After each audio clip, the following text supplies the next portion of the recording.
You're listening to the first and longest running female hosted hunting podcast. Welcome to the Hunt Fish Travel Podcast, helping you navigate your trip of a lifetime. And now, here's your hostess, Carrie Zilka. Welcome to the Hunt Fish Travel Podcast. I am your hostess, Carrie Zilka. And yes, I know it's deer season. I don't care. I have hard water fever.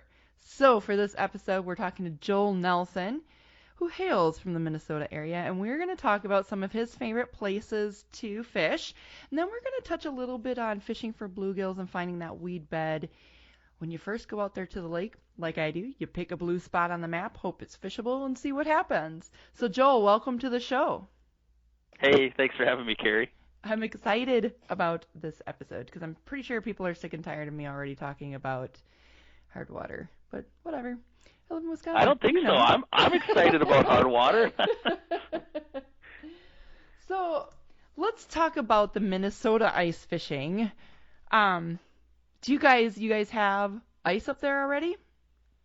You know, we're definitely making ice, and there are people that are on fishable water in the northern part of the state already. I actually was in Wisconsin this past weekend. I was at the St. Croix Rod Factory up in Park Falls, and I drove by a number of lakes that looked like they had definitely skim ice. There were other lakes that were open, but there were some small sloughs and some small flowage areas that, yeah, I'm pretty sure I could have crept out to the first break and probably caught some panfish. You do a lot of fishing. Like, I grew up on like the Wisconsin and the Mississippi River, and it was always fishing those backwater sloughs, always just produced nonstop. Yeah. But I guess maybe I'm just a little bit of a chicken when it comes to river ice fishing. What are your biggest strategies for ice fishing some of those backwater sloughs, do you think? What would be like your number one tip for somebody who's never done it before? It's funny. My number one tip is definitely safety first out there. I have put a foot through fast moving water. Literally put a foot through the ice, and I pull my whole leg back up and out of there, and it looks like raging white water underneath the ice, and it just scares the daylights out of you because you think if I would have gone all the way through, that current would have swept me under the ice, and who knows, right? And so first and foremost, this time of the year, I usually pump the brakes a little bit. I love getting out on first ice. It can be some great fishing, but I have a throw rope with me. I have ice picks. I have a floating striker suit, and I have a chisel. I chisel my way wherever I go, and I consider it literally my map. I will not walk anywhere I haven't freshly chiseled, especially on first ice, and that's like 2 or 3 times as true when you're talking backwaters. So safety first, but from a fishing perspective, the good part about backwaters is if you have some fall experience or even summer experience back there, a lot of times the same holes, the same basins, the same areas that hold fish throughout the midsummer into fall period will carry them right through into the winter as well. So a little bit of open water experience goes a long way in the backwaters. Awesome. What sort of do you look for structure? Do you fish around, those backwater sloughs? They're just rife with overturned trees and logs and stumps. And is that maybe something that you might target? Oh, definitely. Any kind of structure or cover from a shoreline perspective that creates a little bit of a break, or near basin areas. Definitely the holes will hold the majority of your panfish species. And so a lot of times holes can be either created by river current, right, and like an outside bend where it digs it out. But the problem for panfish is they don't like flow in backwater scenarios. They like low flow areas. So a lot of times I'm looking for power lines. I'm looking for man-made structures, wing dams, old closing dams, old log jams that, where the current blew through at one time and hollowed some areas out, kind of deepened them up, but then maybe the river changed direction or changed channels or courses, and those remnants, man-made or naturally created, are some of the holes that I look for in backwater scenarios. Interesting. Why do you? And it's just because they're are they just lazy? I guess. Well, walleyes are kind of lazy. They want the food to come to them. Right. Walleyes actually will deal with a fair amount more current in the winter as well. But as fish's metabolism is slow, and bluegills particularly, they don't like fighting that current. In the summertime, they'll deal with wing dam scenarios when flows drop. You'll actually find them on the front end of wing dams, sometimes eating, or on the current breaks if there's a little more flow. But once you talk winter backwater scenarios, those fish don't like a ton of flow, but they need depth of water, both from an oxygen perspective, and then also those mud areas hold a lot of the bugs and invertebrates that they're munching on down there. So you need some deeper holes in the backwaters, but you got to remember back there, if it's 1 to 3 foot average, 5 foot could be the hole. So often it doesn't take a lot, especially if it's just expansive flats. But those basins, those tiny little teardrop-shaped basins, so often can hold the majority of the fish in the system. Excellent. So if you had a person who was new to ice fishing, and they were going out by themselves, would you suggest they target a lake or a river for their first time? Which do you think? Just a general opinion. I know people are going to be like, no, that's not right. But just your opinion, which do you think they would be more successful on? I think a lake definitely offers a big advantage for the first timer, mostly because on lakes, once ice is safe, typically, not always, but typically, it's safe throughout the lake. There's definite exceptions to that where there's springs or rivers coming in. So you can't just assume that the entire lake is safe when somebody's on one part of it, that the other part is safe. But to get on, if you see other people, and usually there's activity on lakes, whereas in backwater situations in the river, there's twists and turns and tree lines that basically shelter your view. So sometimes in the backwaters, it feels like you're going it alone. Yeah. But I think wherever you can get out, if you can be in the near presence of other people, or at least go by the buddy system, you're definitely gonna have an experience the first time that isn't gonna cause you to be dangerous or unsafe or not make you want to ever ice fish again because you went through. Yeah, right. No kidding. So you wrote this article on the JoelNelsonOutdoors.com website. There's an article called "The Weedbed Connection for Late Ice Gills." Mm-hmm. This jumped out at me because I love panfish. Wisconsin, North, most of us in the Midwest are like walleye. But sure, there are lots of times where just fishing for panfish is a lot of fun. But those little buggers can be just as hard to fish for as walleyes can be. Oh, yeah. You bet. Talk to me a little bit more about this article and why weed beds are A, important, and B, how someone just going out there with an auger and a fishing rod could possibly even find the weed bed edge. Sure. So it's really interesting that was the late ice article talking about what fish are doing just before spawn, kind of March, April. But weed beds play an important role for bluegills and crappies and perch and a number of species throughout the winter months. And early ice is no exception. I'm looking for bluegills specifically in weeds, but also crappies in one of two scenarios.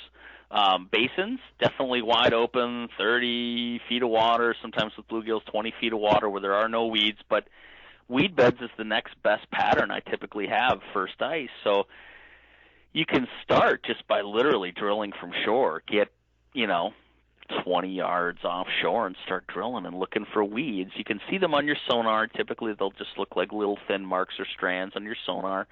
Underwater cameras have really helped people come a long way with their weed fishing because, man, if you have any clarity whatsoever, it just sticks out at you. I mean, it just jumps right out at you. Weeds on an underwater camera, it's just boom right in your face. So, if you have those tools at your disposal, great. If you don't, well, you can start looking at a contour map. And the biggest weed beds in the lake are typically in that 5 to 8, if it's a really clear system, maybe out to 13, 14 feet of water on big flats.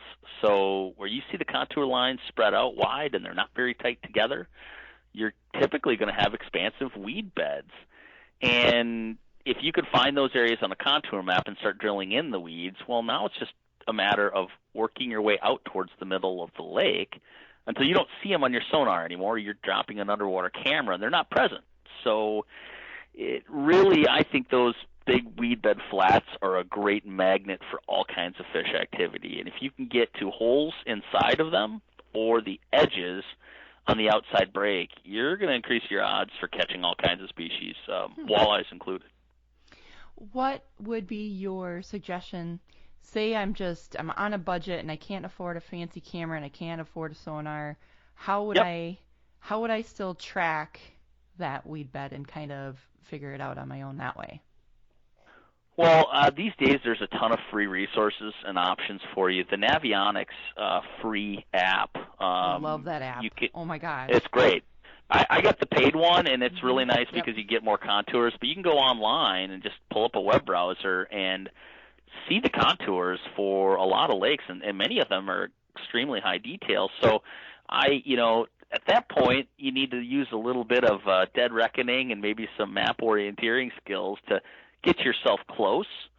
But the real advantage is auguring more holes at that point. If you don't have as many tools to help see and find different things through the ice or under the ice, you at least need to be able to drill lots of holes and drop some baits and see if you're snagging on weeds, drop a depth bomb to try and figure out the general depth you're at, and try and establish for the lake you're on, is it a deep weed line or is it a shallow weed line?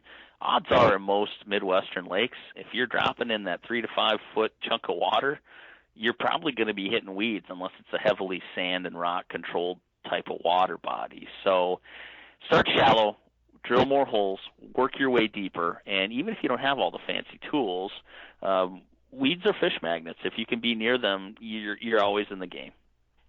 That's awesome. Is that because, and just out of curiosity, is that because there's more oxygen there and just more stuff to eat? Definitely there's a dissolved oxygen component to it. The weeds actually create a problem for fish later in the season as they die off and decay. They suck away a lot of that dissolved oxygen, and when you talk about winter kill lakes and winter kill situations, that's what happens is fish lose water in which dissolved oxygen concentrations are high enough for them to sustain survival. So, but in the early part of the season, it's definitely not an issue. And in the early part of the season, just like late, when there's good, healthy growing weeds, specifically of the right species, there's food. Some of the best, invertebrate hatches coming out of the bottom of the lake are in the same areas where weeds grow, and they serve, weed beds serve as perfect nursery grounds for a lot of those bugs. So panfish love them, and where there's panfish and bait, there's also predators. That's true. Do you ever get up and ice fish the big lakes like Lake Superior or Lake Michigan or Huron or any of those? I have fished Lake Superior and Michigan. I've never fished Lake Huron. But a lot of that big water, you talk about sketchy ice. Sometimes parts of Lake Superior that I've been on, I've fished, and the next day a big east wind especially comes up, breaks up that ice, and anglers that are out there get in trouble, need rescuing. Lake Michigan's a little bit different, obviously, with the big browns and stuff like that down in the harbor, Milwaukee area. There could be some good, consistent ice on really cold years. I fished Lake Erie. Again, similar scenario, but you really need to be in tune with ice conditions, talking to people that maybe are local or maybe understand the ice a little bit better than you do in that regard. So I do fish those big waters. And Lake Erie, if it ever freezes again, I'll be back. It's an incredible fishery for walleyes. So really? I love the big lakes, but small lakes have a place in my heart too. That's awesome. I was just curious. I've always been, again, too chicken to get out into Lake Michigan. I'm just like, no, it's like 100 feet deep. No. It's interesting. A lot of people, so much of what I do on my own website and some of the videos and things that I do are about do-it-yourself type activities, figuring out some of these things and becoming a better angler and taking on cues and clues to go out and catch them on your own. But I have no shame in hiring a guide. Some of my best friends are guides, and if you can scrape together a couple $100, go in on it with a friend or call it a Christmas present or whatever, that so often removes the mental barrier of, maybe this isn't safe. And talking to them and chewing their ear a bit helps you learn, what triggers safe conditions or unsafe conditions in those bodies of water too. Plus you have that little bit of that safety. There's somebody else with you. I fish a lot by myself, so there's been times where you get out there and you're like, I'm feeling a little nervous. It'd be great to have a fishing buddy right about now, but well, it's cool to do it on your own too. I think it's more challenging, but it's also more rewarding in many respects. Yes. Oh yeah. So it's a fun deal. So tell me, where do you think is your most favorite place to ice fish? And you don't have to give like the super specific spot, but that's fine. I'll go two ways on this. Lake of the Woods is incredible, but it's not a spot as much as it is a destination for everything. I mean, I've caught massive pike there, walleye fishing both for trophies and not as many numbers, or the opposite where it's all about numbers and eaters and you're not catching many trophy fish, to remote islands in the middle of nowhere. I mean, so there's every experience from an ice fishing perspective, and most of the species you could ever want to catch up there. And so that's really neat. The other thing, though, that I really love doing is secluded backcountry lakes for bluegills. But it's kind of a shame, but our big bluegills and big crappies most often go home in buckets. And it's fine to keep fish. I love harvesting fish. I eat a ton of fish.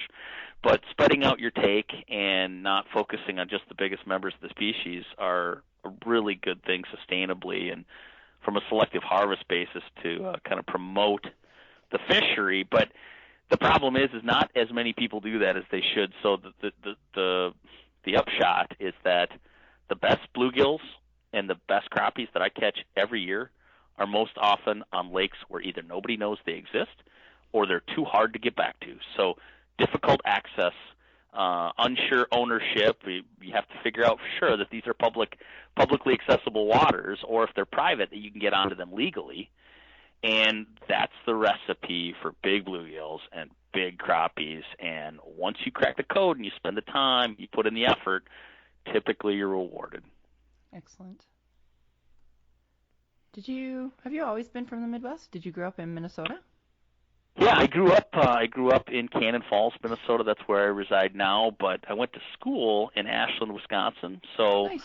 Right on the south shore of Lake Superior, spent a lot of time fishing browns and big walleyes up on the bay. And then I lived in Duluth. I lived in Yellowstone National Park for a while, did some work for the Park Service. So had a chance to fish a lot of areas of the state, and then I fished for a TV show called In Depth Outdoors, and we tracked down bites all over the place from the Dakotas to Canada and Minnesota, all the way east into Wisconsin and beyond. So awesome. Just out of curiosity, why? So, as a legitimate professional in the outdoor industry, your focus is obviously ice fishing. Seems to be what you mostly post about and what you mostly write about. Why did you choose ice fishing over any other activity to pursue? It's interesting. I do a ton of open water fishing as well. I represent a number of companies there. I'm a big turkey hunter. But for whatever reason, ice fishing, I think I just got lucky and caught it at the right time. When I started doing more writing and getting more involved in the industry in the early 2000s, ice fishing really started to climb. While open water fishing and certain brands of hunting were always popular, I think people started gravitating towards ice fishing as this technological revolution in the gear and the sport happened. There was a time where ice fishing was just plain going to be uncomfortable, and you didn't have a flasher that worked all that well, or if you did have a flasher, you were among the minority of anglers. And you were fancy. Nowadays, yeah, exactly. But nowadays, with all that equipment. Nowadays, they're pretty great tools that are much more common and widespread. The warm weather gear. I mentioned that striker floating suit. Well, it's comfortable. They're super warm. You've got these portable shelters that are incredible, and these days you can do it for a lot cheaper than it takes to buy a boat. So yeah, for sure. A lot of folks that are seasonally employed, or people that just want to enjoy fishing but don't want it to cost an arm and a leg for a relatively low price point, can get into the sport, enjoy it, and bring home some fish and enjoy that side of it too. Agreed. So I know. I do. I like you said, I don't have a boat, so ice fishing for me is a way to get out farther out onto the water and not just shore fish all the time, which can get real boring real quick. Exactly. I love ice fishing. I'm so excited for this season. God, I am. It's November and I'm already geeking out. Well, and it's funny too. We're so seasonal as we do things. I laugh because I couldn't care about ice fishing in May or June, and if you brought it up midsummer, I'd probably give you a dirty look. But when it comes to this time of year, deer hunting is past us now, or not past us, but for a lot of us, at least in Minnesota, it's relatively towards the end. And man, this past week or two with some cold weather, people are, holy cow, we're all beside ourselves. We can't wait to get out there. I know. You're just itching for that safe ice, and ice fishing is just nice because there really isn't much to do in January, February, March. In Wisconsin, there's no hunting seasons open except for maybe coyote and crow. I mean, right. And other than one weekend have you ever been sturgeon spearing? Have you gotten down here? Oh yeah. Yep, I've been there. I've never done it myself, but I've been there to kind of observe and just check it out. It's quite the extravaganza. It's quite the festival, and it's interesting to your point. In the winter, I've seen a number of transplants come into Minnesota and Wisconsin and hate it, but most of them never really embrace the winter. You got to get out there and do stuff, and if you do, it's great. Who doesn't like it? Yeah, and you're right. These days, there's no reason not to. You can buy a really nice insulated thermal shelter for $400 that'll last you 20 years. So, yeah. Well, cool. Well, why don't you tell the listeners where they can find out more about you and all these excellent, highly recommended articles that you have on your website. Your website, can I just tell you, as a web designer, is phenomenal. It is beautiful. It is really crisp. The thumbnails are amazing. It's really a nice website. I appreciate that. Yeah, I put a lot of time into it because I do a lot of writing, and you can go check it out yourself. It's just pretty simple. It's just joelnelsonoutdoors.com. But I do writing for different articles and publications, and after they've kind of had their run there, you put so much effort and time into it. If you really try and do it well, you don't want it to just go and die. Nowadays, the news cycle is so short, and social media is so quick. It comes and it goes, that something that took a fair amount of time or might help somebody else out later, hopefully it's got a place that it can live a little bit longer. And that's kind of the idea behind my website. But I've got a lot of video on there as well. And some people these days, that's just what they want to consume. They want to consume short video clips that'll help make them a better angler. And I try not to be too technical on a lot of stuff. I'm an enthusiast more than anything. Some people would call me a pro angler or promotional angler or whatever. I just really like fishing, and I've been very blessed to have learned a lot from a lot of people that have been willing to share with me. And so most of what my website is about is just trying to make people better at fishing. Yeah. And we appreciate it. Trust me. Yeah, no problem. Appreciate it. So. Yeah, and so, my website's a great way to get a hold of me. I have a section on it called Ask Me Anything, and Instagram came along and stole that, and I thought that was really rotten. But for a lot of topics, when you really want to go in depth, feel free to drop me a line. Check me out, joelnelsonoutdoors.com. If you've got a burning question, typically what I try to do is answer it and put it out there for the whole world to see, because if you've got that question, maybe I had that question at one time, or maybe maybe somebody else does too. So it's a good thing to check out. For sure. Well, awesome, Joel. Well, thank you so very much for taking the time. I will link to your website and your social media accounts and the article that we referenced in the show notes. So cool. again, well, thanks so much for having me, and much continued success. And that'll do it. Thanks so much for listening to this week's episode. I hope you enjoyed it and learned a lot. You can find me on Twitter, Carrie Zylka, CarrieZylka. You can find me on Facebook. You can send me a friend request. You can follow the Huntfish Travel page on Facebook as well. Just search Huntfish Travel. I'm pretty much everywhere. Any social media. So go find me. Say hi. And if you found value in this episode, head over to iTunes or Stitcher Radio and leave me a 5-star review and a comment, if you would. Alternatively, if you'd like to support the show, you can check out my Patreon page, patreon.com/huntfishtravel, all one word. Donate $1, you can buy me a cup of coffee. And thank you for your support.